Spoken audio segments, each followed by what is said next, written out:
BJP के खिलाफ आग उगलने वाले स्वामी प्रसाद मौर्य की भाजपा में हो सकती है वापसी। जी हां, घर वापसी के लिए सवाल जो है वो उठ रहा है और इस सवाल का जवाब दे रही हैं बदायूं से ही बीजेपी की सांसद और स्वामी प्रसाद मौर्य की बेटी संघमित्रा मौर्य, जिन्होंने कहा है कि वो अपने पिता और सपा महासचिव स्वामी प्रसाद मौर्य को एक बार फिर से बीजेपी में लाने की कोशिश करेंगी।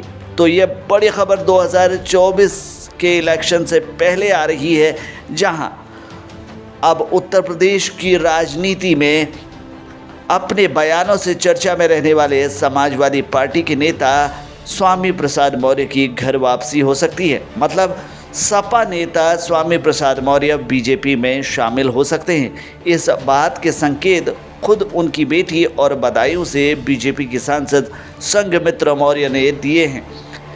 बीजेपी सांसद संघमित्रा मौर्य ने अपने पिता को लेकर एक बड़ा बयान दिया है। दरअसल ये बयान एबीपी न्यूज़ से बातचीत के दौरान संघमित्रा मौर्य ने दिया है। उन्होंने कहा है कि वो अपने पिता और सपा महासचिव स्वामी प्रसाद मौर्य को एक बार फिर पार्टी में लाने का प्रयास करेंगी। अपने इंटरव्यू में उन्होंने कहा है कि पार्टी उन्हें जो भी दायित्व दे रही है वो उसे पूरा कर रही है। संघमित्रा मौर्य ने कहा है कि मैं चाहती हूं कि हमारे बीच की राजनीतिक दूरियां खत्म हों। अगर पार्टी निर्देश दे तो मैं उन्हें यानी स्वामी प्रसाद मौर्य को लाने की कोशिश करूंगी।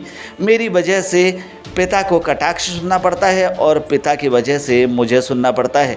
हमारे बीच दूरी क्यों हो।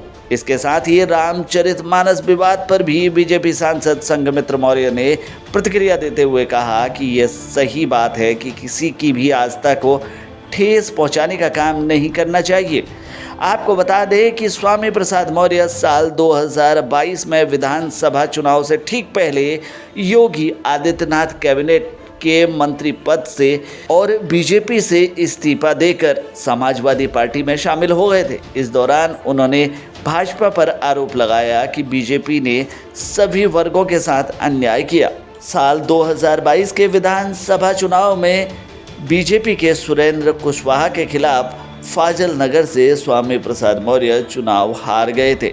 स्वामी प्रसाद मौर्य को उत्तर प्रदेश की राजनीति में एक बड़ा नेता माना जाता रहा है और राजनीतिक खेमा बदलना स्वामी प्रसाद मौर्य का कुछ समझ में नहीं आया, क्योंकि जहां एक तरफ स्वामी प्रसाद मौर्य बीजेपी के फायर ब्रांड नेता माने जाते थे, वहीं उन्होंने समाजवादी में शामिल होने के साथ साथ बीजेपी के खिलाफ ही आग उगलनी शुरू कर दी थी। साथ ही रामचरितमानस विवाद में कूटकर स्वामी प्रसाद मौर्य ने करीब अपने लिए बीजेपी के दरवाजे ही बंद कर लिए थे। लेकिन राजनीति में कुछ कहा नहीं जा सकता। कौन कब किस करवट बैठेगा, इस बात का अंदाज़ा लगा पाना काफ़ी मुश्किल है, क्योंकि जहां एक तरफ रामचरितमानस विवाद को लेकर बीजेपी सख्त लहजे में नज़र आ रही थी, तो वहीं अब स्वामी प्रसाद मौर्य की घर वापसी के संकेत देकर संघमित्रा मौर्य ने प्रदेश की और देश की राजनीति में एक नई हलचल पैदा कर दी है। फिलहाल के लिए इस खबर में इतना ही। बाकी खबरों के लिए बने रहिए हमारे साथ, देखते रहिए हमारे चैनल को, क्योंकि यहाँ मिलेंगी आपको तमाम बड़ी खबरें।